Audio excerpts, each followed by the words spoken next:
Blog Talk Radio. Well, good morning from the Pacific West Coast. It's morning over here. It's evening in Europe. It's somewhere in the middle on the east coast of North America, which is where I'm joined by Mark Sapkowski. You better say your name, Mark. I don't think I can. Sapkowski. Yeah, well, Mark quite. Sapkowski. Easy for you to say. Mark Sapkowski. Sapkowski. I'll work on that. I'm Michael Linton, and we want to talk today about community currencies and open money in the specific context of the startup projects that we call Community Way, the ignition, the detonator, the launch pad for a community currency model. Like all such new ideas, it's a bit incomprehensible to people at first pass, so the process of chewing it over, digesting it, thinking about it, kicking it, that's what we're about today. Those of us who are old enough to remember Stranger in a Strange Land and the books of that era will recall the concept of groking, which is to deeply know something, to just get it, to understand it, to feel comfortable with it. And we're working today to see if we can grok Community Way. If you need to join in, if you want to join in, go to blogtalkradio.com/openmoney, and you'll see all the instructions there for getting online. We'll probably be joined by Ernie Jacob, my partner in business and entertainment, who's out today connecting with local businesses to introduce the idea of Community Way to them, and he may be joining us in about half an hour. But failing all those things, I'm going to pass the microphone, the metaphorical microphone, to Mark in Halifax and ask him to say a few things about his world and his interest. Mark. Thanks. So I'm here in Halifax, and I suppose like many people, I'm looking at kind of our conventional money financial meltdown and thinking of ways to reroute around that. And I guess communities, complementary currencies have a long history and seem to offer some way to have currencies or money circulate in a way that connects people and resources, possibly in a way that allows one to somewhat detach from the conventional financial system, while at the same time keeping it complementary. So I don't know if there's really any thought of totally replacing them, but it's kind of a mysterious process.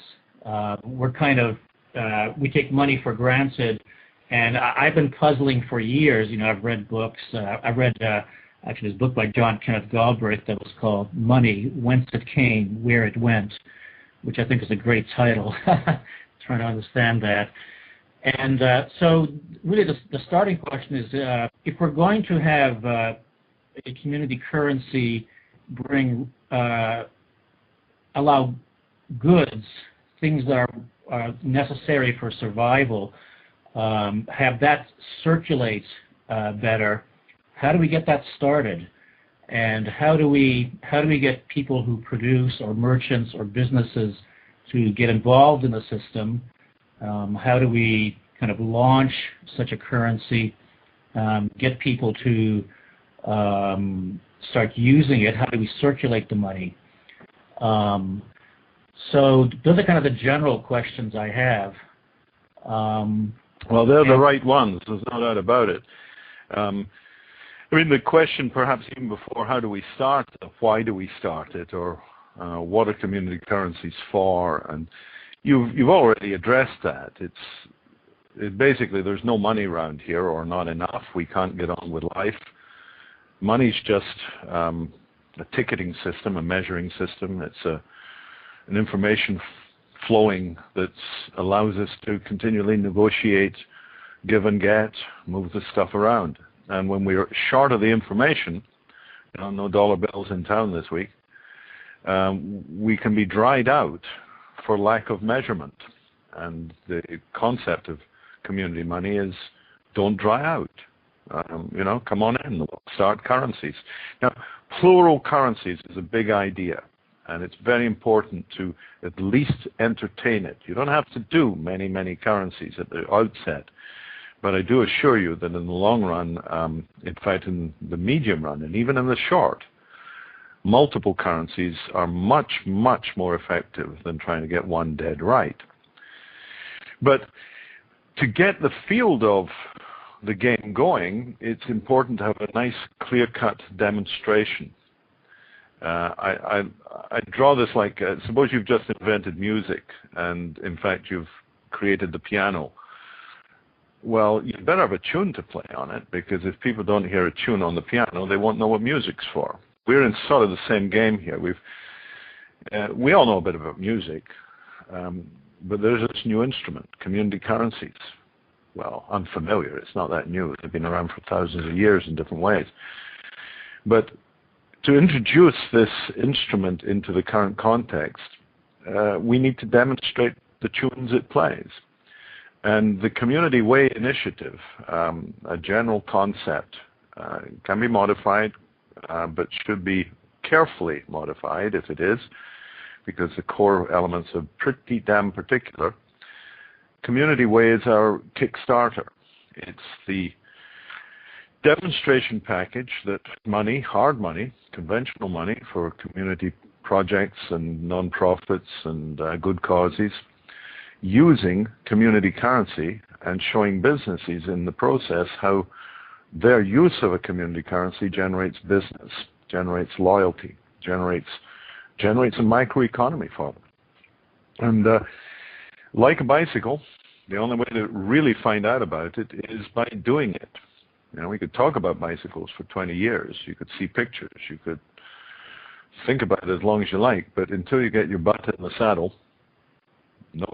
So Community Way is intended to be a simple, self-financing startup model that makes the case utterly clear.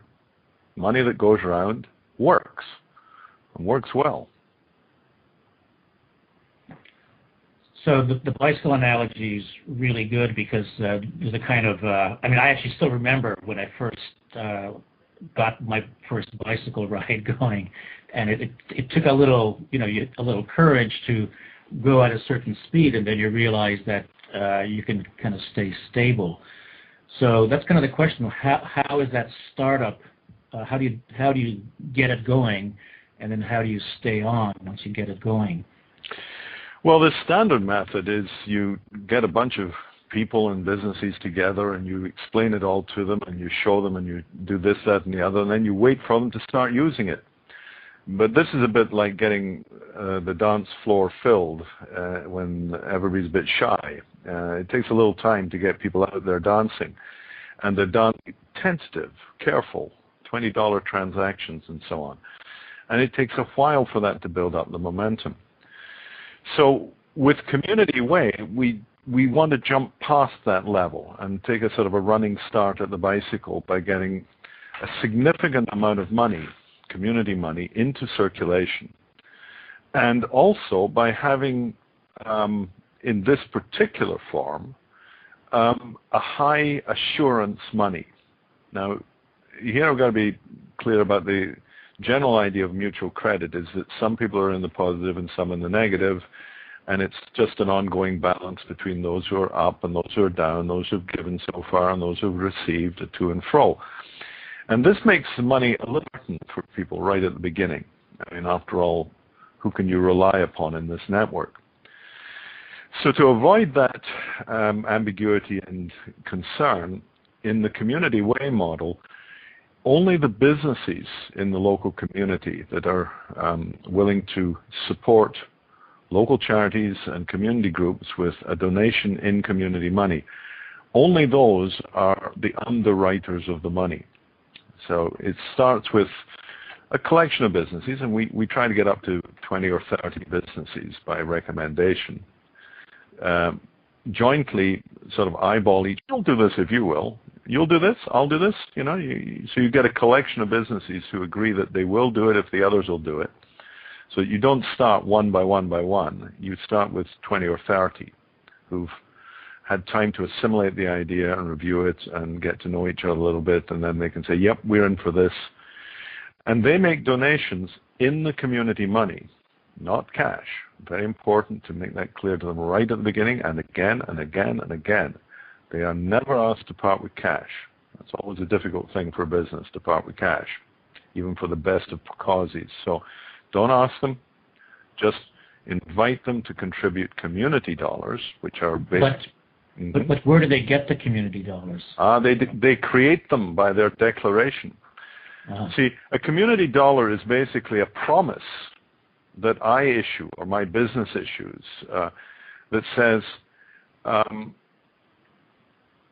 you come to me with this dollar, and I will provide services or goods at fair value for that dollar. It's not a federal government dollar, it's not a bank dollar, it's not legal tender, but it's my promise in the community. And we want the businesses to push out through the charities about 1,000 community dollars per employee to start priming the pump, not pumping the prime. We've done pumping the prime already. Let's do priming the pump. So an example would be that if you have a bakery, let's say, and they have 10 employees, so there's 10,000 community dollar equivalents or community dollars. They would donate to the charity. Yes, that's it. To a cluster of charities. We'd hope that there will be several. There may be a focus point. Here in the Comox Valley with this initiative, we are putting a focus point around the issue of homelessness, and we're seeking to raise a clear $1 million through that cycle. Not the only thing that the project will support by any means, but we're saying core project funding for homelessness issues. But the business can say, no, I want to look after the seniors network, or I want to provide funds for the environmental cleanup in the river, or I want to support the Little League baseball team, or I want to, whatever. So it becomes donor directed by the businesses. So much for this charity, so much for that cause, so much for this community group. And then the businesses are negative, 1,000, 2,000, depending on the scale of the business, 10,000 if they have 10 employees. If they have 100 employees, we'd do it by stages. We wouldn't put out all that money in one pass. We'd ask them to do it month by month by month over a year. Mm-hmm. But you filter in injection process, soft money, community money, to the cluster of nonprofits and charities that are the initial beneficiaries of the donations. At this point, there's no cash changed hands anywhere. So there's just what you call it a promise, which is in effect that, let's say it's the bakery, that means that community money can be used to purchase bread? Yes, it's a gift certificate, essentially. It's like the restaurant offers meals for two to the Rotary Club, and the Rotary Club sells that to some of its members, raising cash. Exactly the same model we're going for here. But rather than them being singular gift certificates tied to one business, the idea here is that all of the businesses involved are jointly respecting this money and moving it around. This doesn't make the thing more risky, it makes it safer. It means that people come to my bakery and they're buying the buns off the shelf really quickly. Well, I don't just see that as a discount on behalf of the charity, because the community money that I'm earning, I can spend next door at the mechanic or the hairdresser or the restaurant, or I can hire the accountant or the design consultant or whatever, because they are also part of the contribution network, and the money's good with them too. Now, another factor to really make it clear right at the beginning is that when people come to the bakery, probably my rate is 50% in the normal money and 50% in the community money, and sales tax on the whole deal. So So there's no tax issue because you just treat it the same way you would treat just a regular purchase. Absolutely important. We're very keen on people recognizing that money, it is our social, sovereign, political right to issue and manage our own money. So we don't want to be squeamish about it. We don't want to be weaselly about the thing. This is money. And as money, it's appropriately related to the tax affairs, and both on expenditure and income. And that way we're a legitimate part of the Constitution, the game of our political society. And that's the only way you can approach this, with legitimacy and clarity and without getting government confused and on your back. So it's money, it counts, just like every other dollar, except that this one just goes round and round our community instead of in and out of it. Mm-hmm. So the various nonprofit groups and charities have received these community dollars from these businesses, and they use them to purchase services, or they pass them out to their people to purchase services. Yeah. And that's how it gets distributed to individuals in the community. Sometimes it's the charities will hire extra staff. Sometimes they'll reward their volunteers or recompense board members for unpaid hours or something, so that the money might be distributed that way in some sense. But the one that we're ideally going for as a way to open up the whole concept and waken up the community at large is that the charity or the school or the local symphony orchestra, whoever's the beneficiary, that they invite their current supporters, the parents at the school, the supporters of the symphony, invite those people to buy the money from them, buy a community dollar for $1. In fact, buy them at the hundreds. We'd like to see $500 for $500. We call this making change for the better. Change your money here.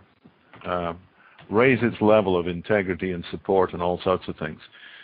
So we'd like the charities, the community groups that have been the beneficiaries to be quite active in meeting their current constituency of support, to be more supportive and still go shopping, because that's the biggest problem for people who wish to support as individuals.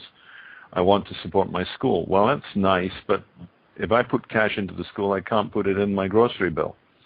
Yeah. Well, with this model, I can put cash into my school and get the soft money, my community money, like local currency back, dollar for dollar, and that will work at the supporting merchants that are contributing to the well-being of the community. So for the business, it's loyalty. For the charity, it's a new monetary source, a new source of funding. And for the general public, it's a way to be supportive of your community and not cramp out your spending power. You can still go shopping. So that's very interesting, because then the nonprofit gets national dollars, Canadian dollars or U.S. dollars or whatever, and then the individuals, I guess they could be donating money and getting a tax deduction, but in this case they're really exchanging money or forms of money.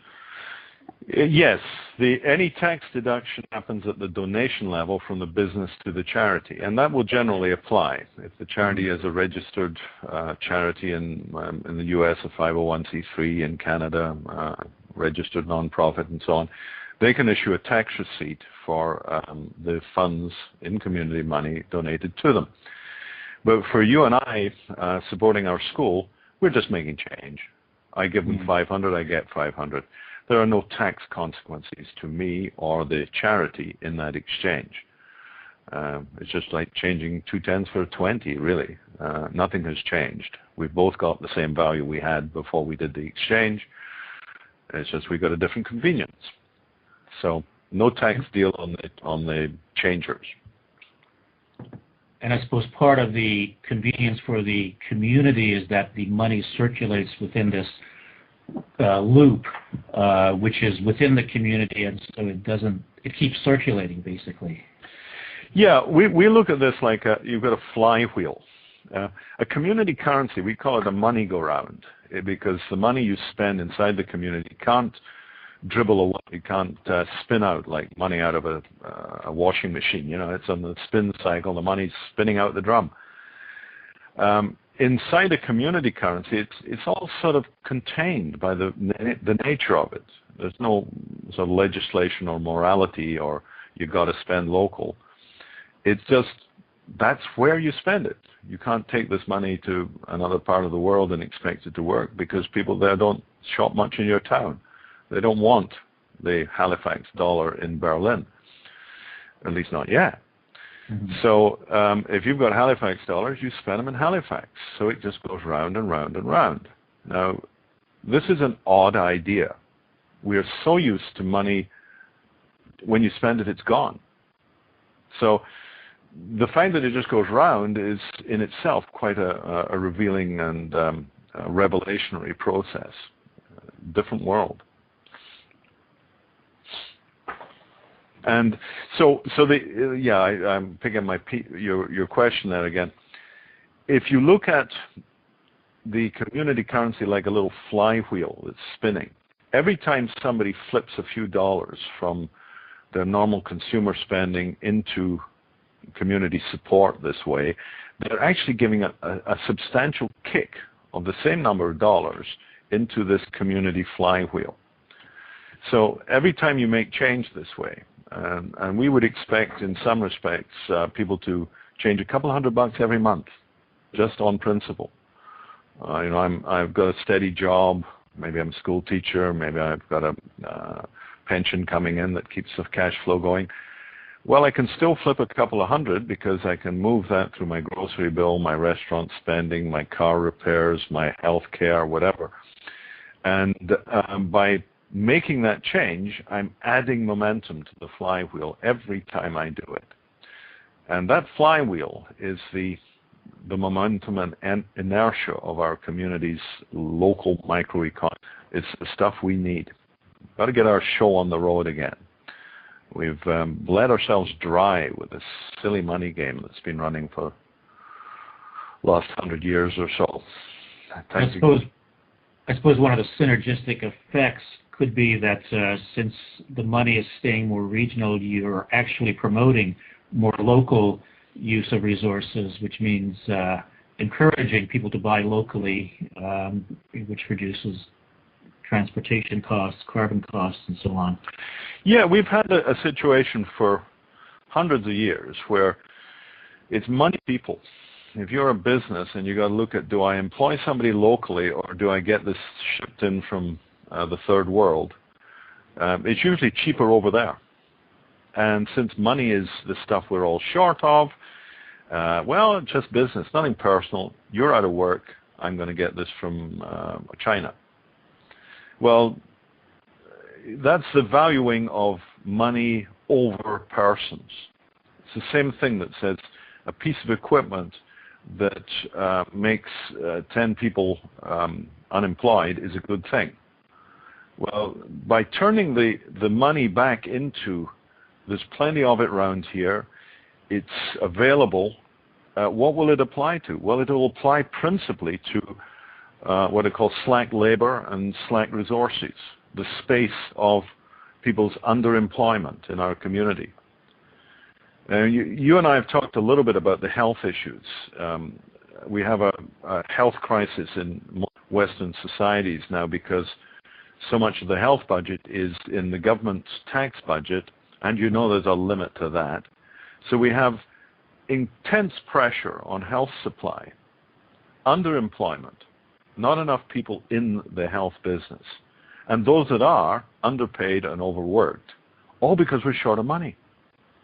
Quite absurd. If we can create a community money systems in a way that brings up these unapplied resources, the skills, the knowledge, the time that people can bring into paramedical and home care issues and all sorts of services that are just dried out, tight budget and tight governments with tight minds.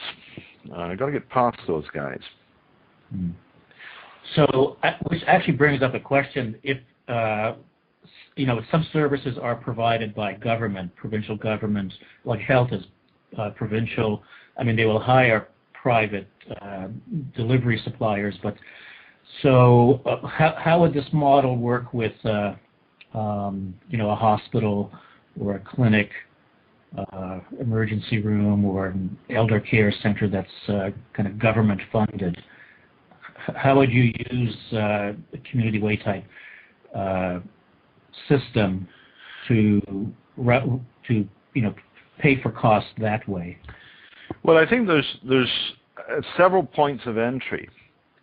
The most important one, basically, coming from a wider approach to financing. But that's going to be downstream, and that's going to depend upon firm establishment of community currencies so that everybody can see there's a structure, there's a power and a viability in it.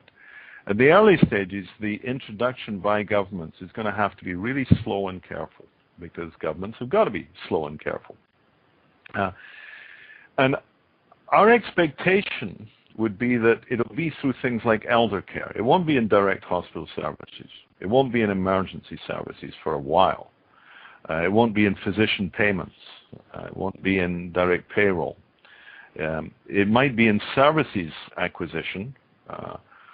For instance, local food has been identified as one of the most powerful indicators of health in hospitals.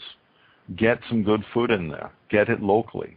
Stop arguing about the pennies on the parsnip. Like, how much did we pay for these potatoes? We can get them cheaper from Idaho. Well, come on, guys.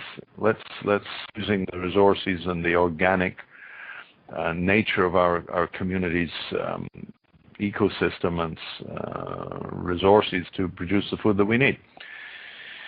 But even that, I think, will be preceded by, for instance, elder care. And the model there is likely to be that government starts looking at its spend in elder care and looking at, well, we pour so much cash through the system. And I say pour and through, right? They pour it in, people get it, they spend it in the supermarkets, wherever. The money's gone out of town. It's like gone out of the province. It's gone out of the country in many cases. So the government spend is a flow away. So if the government can start shifting some of its expenditure, well, not so much shifting as augmenting at first place, augmenting the their spend by spending commuters into that seniors network. So for additional staff, services, for distribution of services, people bring shopping to a housebound elder, home care, whatever. If those services can be supplemented and enhanced by spending the community money, you're building a permanent recirculating money into that loop. It could be a special money for elder cares, a senior's dollar. And by getting that money moving, you're beginning to build, what I call it, an organism of itself, a money that is creating its own semi-tribal network. And for governments, this is an important step, and it's a step that they generally are going to have to take by buying the money. Got to explain that although we're happy for businesses to go negative, we really think businesses and people can be issuers of money, we are adamant that governments may not issue money. They're one-sided to say is they're too big and they make too much of a bump in the loop if they start throwing money around and just creating it willy-nilly. But the deeper issue is that governments are utterly untrustworthy, particularly around fiscal issues and buying elections. So you cannot afford to let governments create money on their mandate. Hey, I was elected, therefore I can print money. forget it, baby. Governments will get the money they deserve, and they will get it by either maybe library services, swimming pools, all sorts of things, and earning it. Or they can buy it. They can go to the local charities that have been the beneficiaries of these community dollar donations and say, we want some of these dollars, we'll give you 500, we'll give you 5,000, we'll give you 50,000 hard dollars, and take 50,000 of the community ones. Because we as governments know that how important it is to have money circulating rather than money just going through. So that's great, because I was going to ask like how a cafeteria, for example, in a maybe in a hospital could hook into the system. So basically, the government entity that runs the hospital buys these charity dollars. Charity dollars can be used to buy local food. Mm-hmm. But that also implies, doesn't it, that the local food producer also joins this chain and says, I will accept these dollars. Yep, all the way through. You're looking at building, and it's interesting, a chain is sequential and it goes in one direction. We're talking about building circuits. Mm-hmm. And it's the same concept. It's just that you make sure that the circuits loop around and feed valves in each other. And yes, you want primary producers, particularly in food, particularly in shelter, particularly in energy. Mm-hmm. Those are the key areas where if there is a supply of groceries, if there's a supply of housing, rentals, that are available partly in community money or totally in community money. And if you can buy power, be it firewood or hydro off the line, electrical power, then that's good too. That's very good. Because people need the absolutes, need the what we call the bread and circuses choice. There's the Roman Empire kept going for years by keeping people fed and entertained. Both parts. The food side, the necessities, well, that's bread and it's rest, warmth, and it's those necessities that we all have to spend on if we're going to stay alive. And then the other side is theater, art, beer, fancy restaurants, massages for fun rather than health. All sorts of things can be budgeted into a booming local economy that cannot be put into a starving cash-based economy. So a business or a local farm, for example, can join into the circulating system. It doesn't necessarily have to take this donation step of donating the complementary currency to the charity, but it could just say, I will accept this money, and it's willing to accept it because there's already a way it can spend it. Yeah, that's the whole answer to this, is if you can spend it, you can take it. Mm-hmm. If you can't spend it, well, it's not even money if you can't spend it. That's the primary characteristic of a money, is that it's stuff that doesn't really mean anything, that you can get stuff that does mean something if you pass it on. It's a bit of a paradox, but we have to realize that money isn't really real. The stuff you get for it is. So if you can spend this piece of paper, it's money. Now you can pull Monopoly bills out of your kid's game cupboard. They're not money. You can't buy anything with those. But if you have paper circulating in your community that is underwritten by many local businesses, then all sorts of people and businesses can afford to just take it on the fly. It's just like Canadian Tire money. Speaking from north of the border, we understand that stuff. Canadian Tire has been a long-term hardware distributor through Canada for 50 years or more, probably much more than that. Forgive me if I'm understating them. But they've had a paper currency, gift-back currency. You spend $100, you get about 5 of these back. Everybody's glove locker in the car has got Canadian Tire money in it. And that stuff circulates as a secondary lightweight money because it always works at Canadian Tire. Well, we're going to see the same thing with community currencies. The first 200-300 businesses that kick in Halifax and make this thing fly will be followed by another 2,000-3,000 businesses that just say, oh, yeah, I'll take that. Yeah, sure. And they start taking it across the counter and just goes through their till, goes through their books. They earn it, they spend it. They're not the underwriters, they're just the users. And that's fine. Keep the money moving. Get it going around. That's the name of the game. How does the amount of money increase? Well, the amount of money in a mutual credit system, a mutual credit is where it's zero incentive, issuing promises which are the money, and others are the carriers of that. So it sort of spreads like a flock of birds or sheep or something, or a school of fish. Spreads around a center line. Center line is zero. About half the community is in the negative and about half in the positive. Now, the amount of money out there is a balance between the confidence of the people on the positive side in the people on the negative. And people are not going to go more positive than the confident and negative people, the issuers, can carry it. Yeah. So it becomes sort of a question of, well, how much can your business absorb? If I'm a hairdresser and I say I'm going to issue $100,000, that's utterly ludicrous and improper. It took me an awful long time to earn back $100,000. Say 1,000. All right, and as things get going at some other level, we'll start seeing businesses gradually shifting to a somewhat higher level.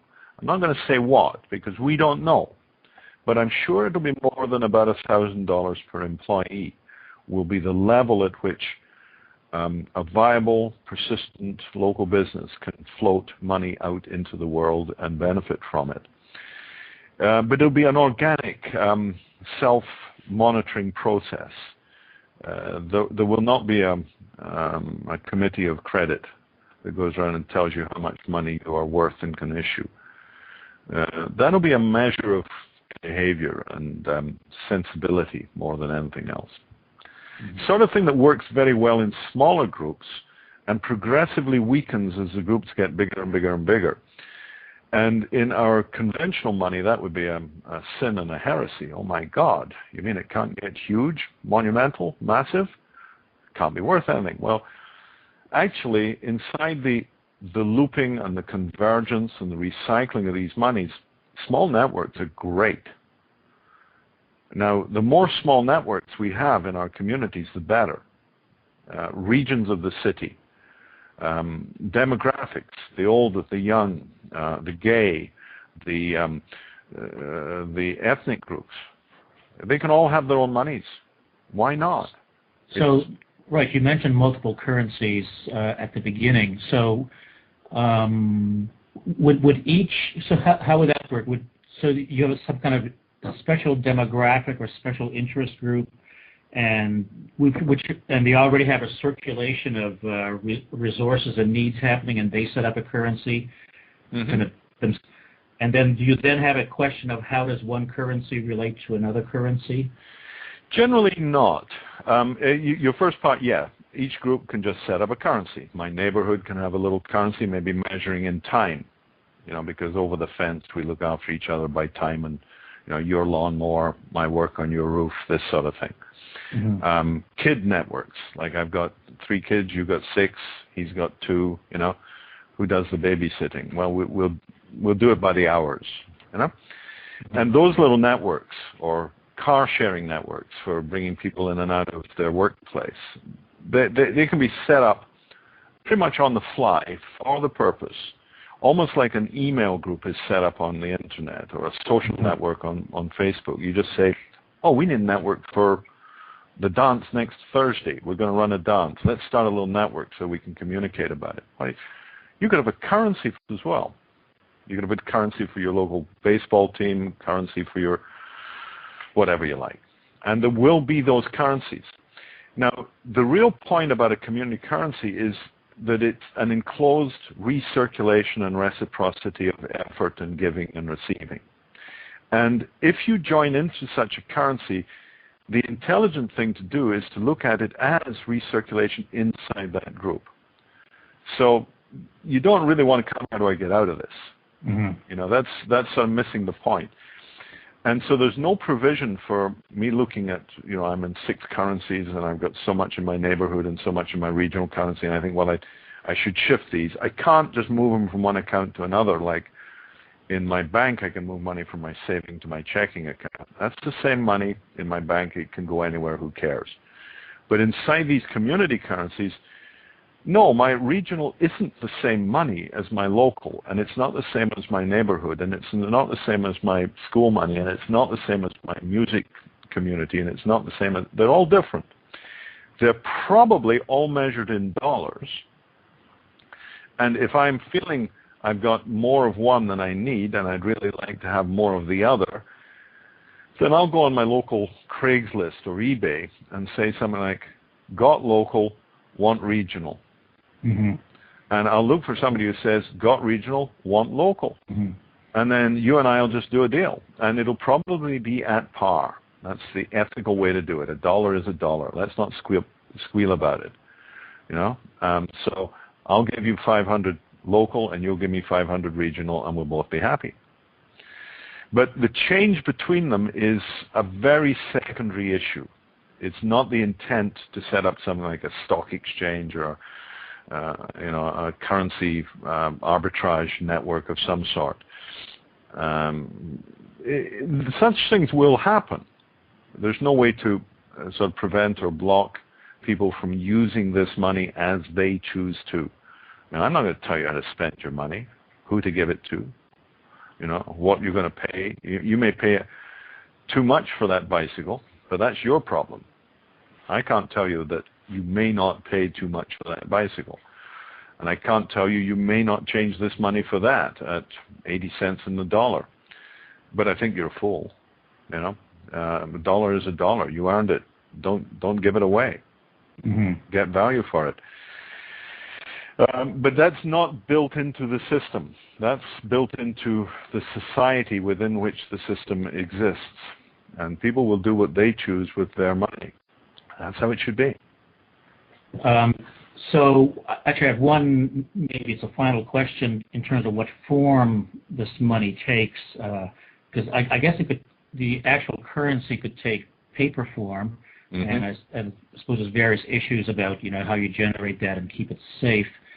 Or I guess nowadays there's so much more possibility of using our, the internet, social networking tools, and you mentioned Craigslist as one way to help facilitate these kinds of exchanges. For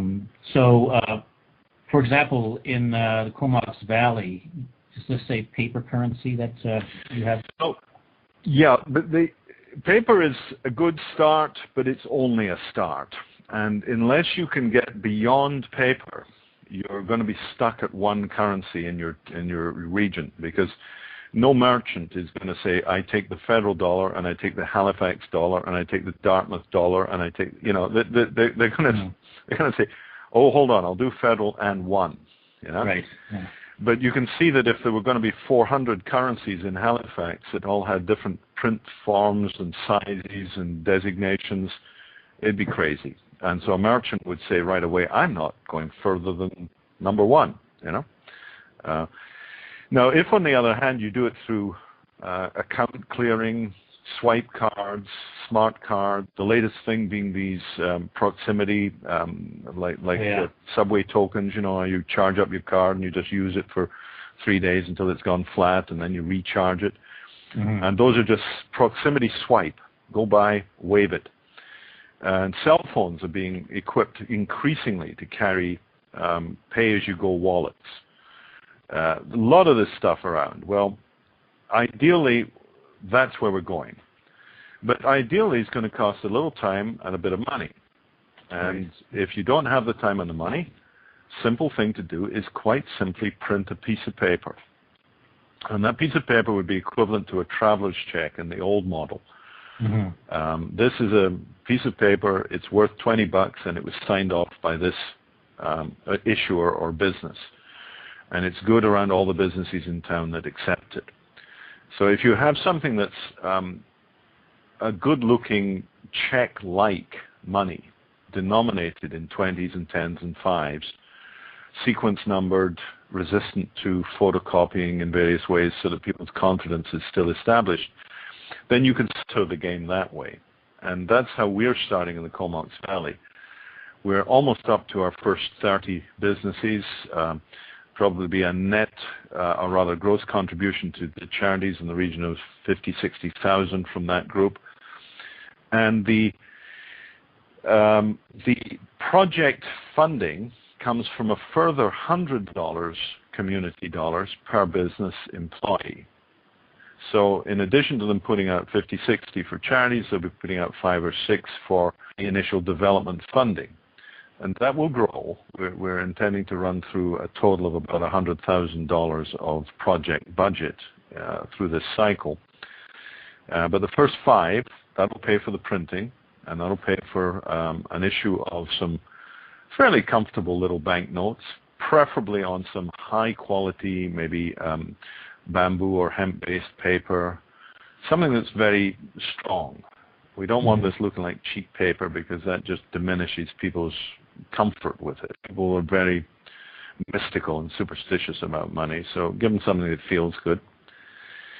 We'll print a bunch of those, and they will be circulated first of all through the development group itself, buying and selling and opening up the merchant experience. And the optics of this are very valuable. People will see this paper in circulation and say, what is that? Oh, that is your local money. You can buy it here from your school. You can buy it here from there. So paper first, but quickly into, well, first of all, an account base behind it. We don't want thousands and thousands of these dollars around. We want most of the dollars held in virtual bank account and only a small proportion of it in paper on the streets. And that small proportion converted quite quickly into either smart cards or proximity systems or direct payment by phone or swipe authentications. The technology is simple. The technology is all over the planet. There's everything that money does has been now done on digital transfer. Everything. So if it's all working now for phone transfers, for payments, for bills, for payments in subways, buses, parking meters, vending machines, point to point, if that's all happening with hard cash, might be to do it with soft. So really the challenge then is for the community to be able to, generate its own or manage its own smart cards, its own proximity detectors for cell phone or whatever it is, so that technology becomes used not just by these huge players as it currently is, but by local players. Exactly. I mean, you look at the sort of the split between Canadian Tire and the big grocery chains with their point-back systems and the air miles sort of thing. That's very heavy investment, cost, and management. And then you come down to your local coffee shop where they give you a card and you punch it 10 times, you get a free coffee, Well, between the two, we need a loyalty loop, a business-generating network that doesn't cost the earth or look like a piece of tacky card with clips pulled out of it. No chads hanging here, please. Yes. Yeah. So this is where we're going, and the industry is so ready for it. The industry is bursting, both to get sort of banking retail impediments that are restricting the application of this stuff. I was at a conference in London a few weeks ago where the conference organizer, David Birch from Hyperion, Digital Money Forum, if you Google that, you'll always find his stuff. Anyway, he was lamenting the fact that the British Olympic Initiative, which is 2 years away yet, is not going to bother with electronic ticketing. It's not going to bother with modern payment systems. We're going to do it the good old British way. We're going to print bits of paper. And the costs of this are horrendous. The downside in efficiency is terrible. The risks from fraud and counter all this stuff is just awful. But the worst thing about it is the abject level of avoidance of opportunity. You go to Korea, you go to Japan, you see what is happening now with payment systems. Singapore. All these communities have just jumped into the technology in a way that really works. And Britain is going to rule Britannia in the same old way if it can. Olympics, 100 years before. What a bunch.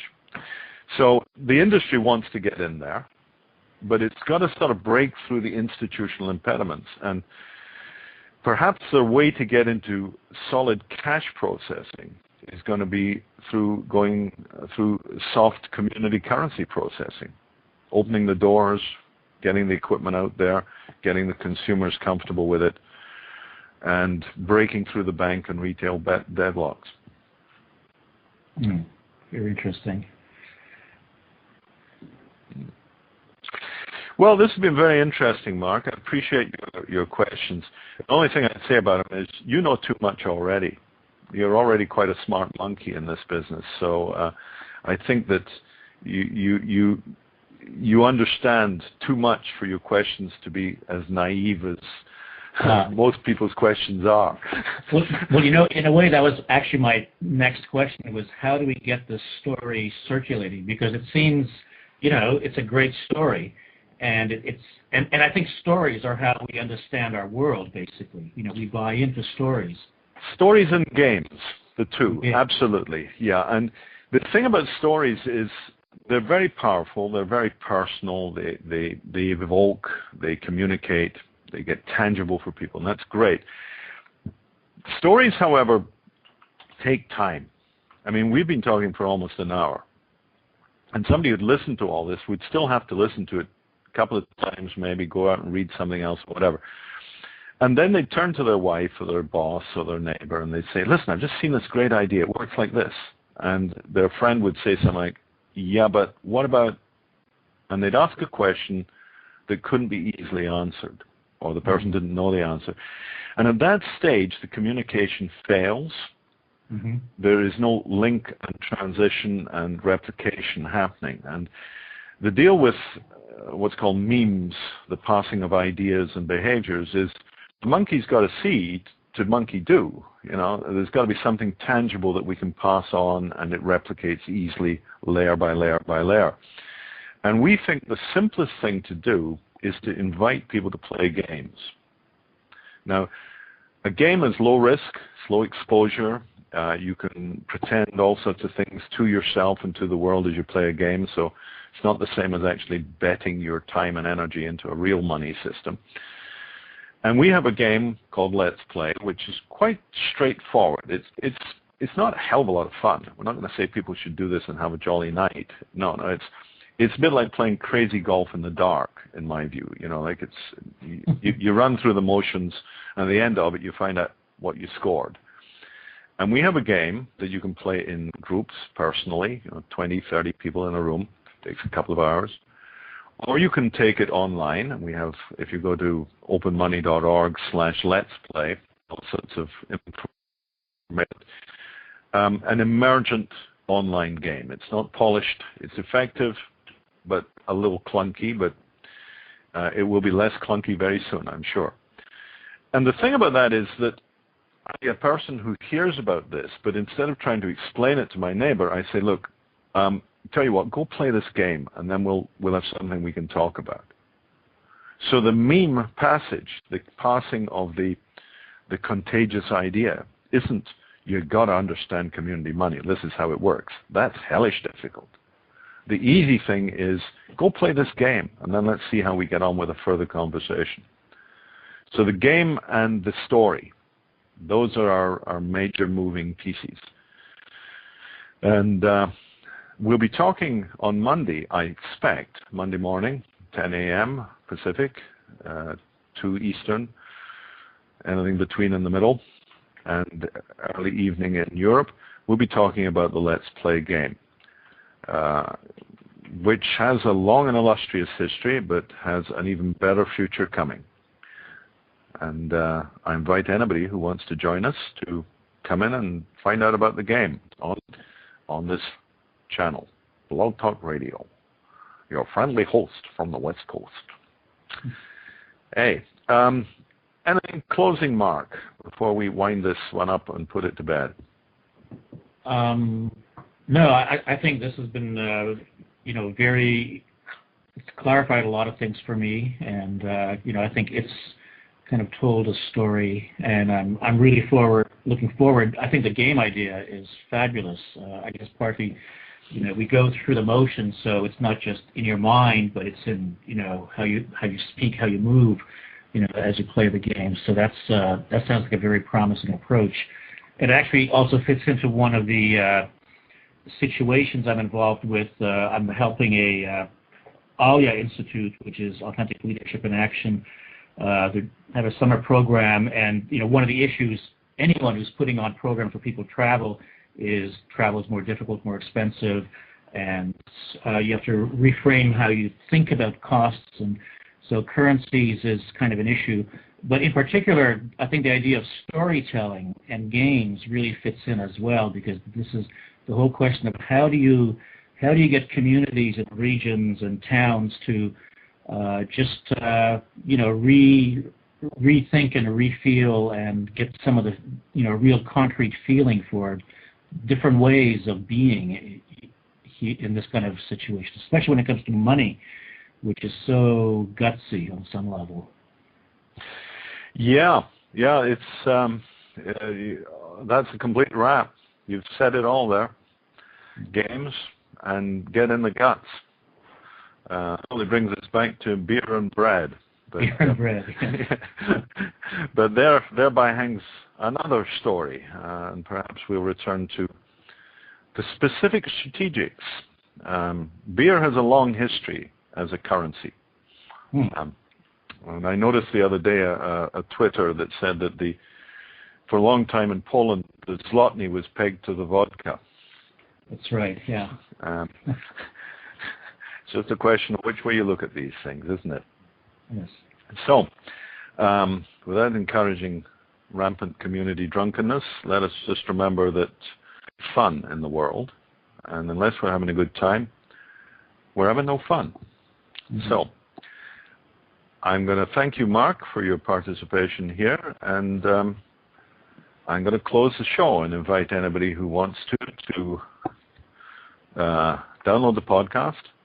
Invite particularly anybody who wants to transcribe sections of it, or all of it. Transcription is a wonderful thing, and it helps greatly with the propagation of ideas because it allows searchable, Google-ish events to take place. And when you're moving ideas, you want them to be sticky. So, transcription is wonderful, and transcription will be rewarded in virtual currencies. So, if you've got the time and the fingers, type on, dude. So thank you again, Michael. That was great and enjoyable. BlogTalkRadio/open money, again, is the URL. Put a com in there, blogtalkradio.com/openmoney. Oh, yes, sorry. Never forget the com. Okay, sir. Cutting out. Good night, folks.